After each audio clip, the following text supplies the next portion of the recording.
Hai semua, selamat datang di channel Uang dan Mimpi. Video kali ini, kita akan membahas tentang cara mengatur keuangan walaupun gaji UMR. Sebelum kita mulai, jangan lupa like, share dan subscribe channel Uang dan Mimpi ini ya. Di masa sekarang yang ekonominya tidak menentu, kita tahu banyak terjadi hal yang tidak diinginkan seperti digaji setengah, diminta masuk kerja beberapa hari aja. Yang paling parah di PHK. Maka dengan itu, kita yang sekarang memiliki pekerjaan tetap meskipun gaji UMR, kita harus banyak bersyukur.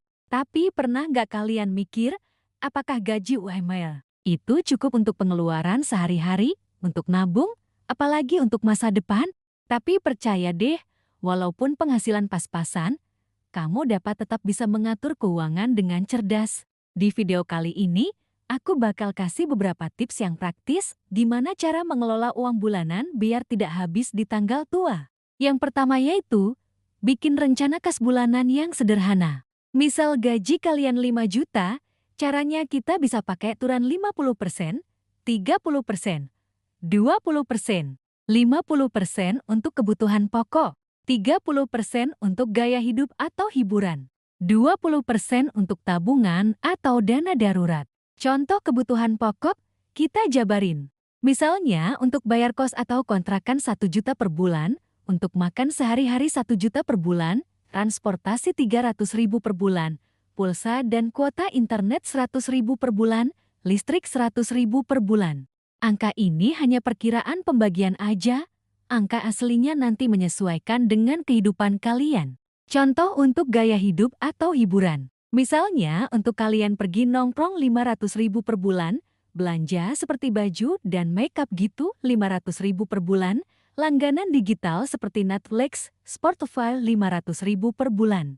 Kalau bisa untuk hal-hal beginian lebih baik pengeluarannya ditekan seminimal mungkin karena kita juga tahu cari uang sekarang susah dan banyak terjadi PHK di mana-mana. Jadi alokasi yang tidak terpakai bisa dijadikan untuk dana darurat. Contoh untuk pos dana tabungan atau dana darurat. Misalnya dana darurat 500.000, ini paling prioritas porsinya karena dana ini sebagai tameng darurat dan untuk menjaga dari hal tak terduga misalnya sakit atau di PHK. Dana darurat ini idealnya untuk single 3 kali sampai 6 kali dari pengeluaran bulanan. Terus pos nabung reksadana atau emas 300.000, ini untuk masa depan. Terus pos untuk sedekah atau untuk kasih ke orang tua 200.000.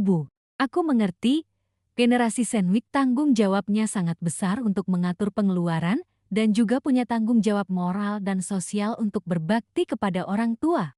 Meski nominal tidak besar, yang penting konsisten dan tulus.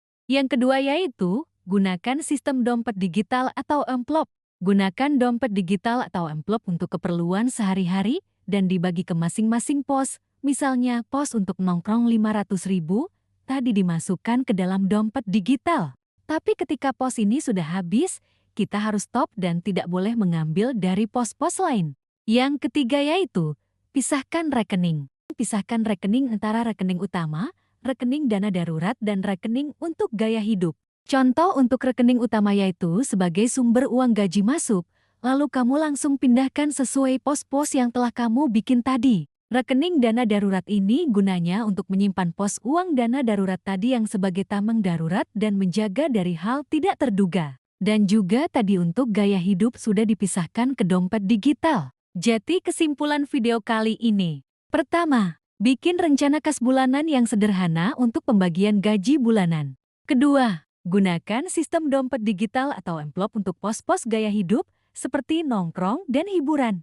Ketiga, pisahkan rekening antara rekening utama, rekening dana darurat, dan rekening gaya hidup. Kuncinya bukan seberapa besar gaji kamu, tapi seberapa cerdas kamu untuk mengatur gaji dan mengatur alirannya. Bahkan dengan gaji 5 juta, kamu bisa tetap hidup layak, bisa menabung, bisa membantu orang tua, dan siap untuk menghadapi situasi tidak terduga. Ingat, kamu kerja keras tiap hari, jadi jangan sampai uangmu hilang begitu aja tanpa arah. Yuk mulai atur dari sekarang, pelan-pelan tapi konsisten. Sekian video kali ini. Jangan lupa like, share, dan subscribe supaya kamu gak ketinggalan tips-tips keuangan selanjutnya yang pastinya relevan untuk masa sekarang. Sampai bertemu di video selanjutnya.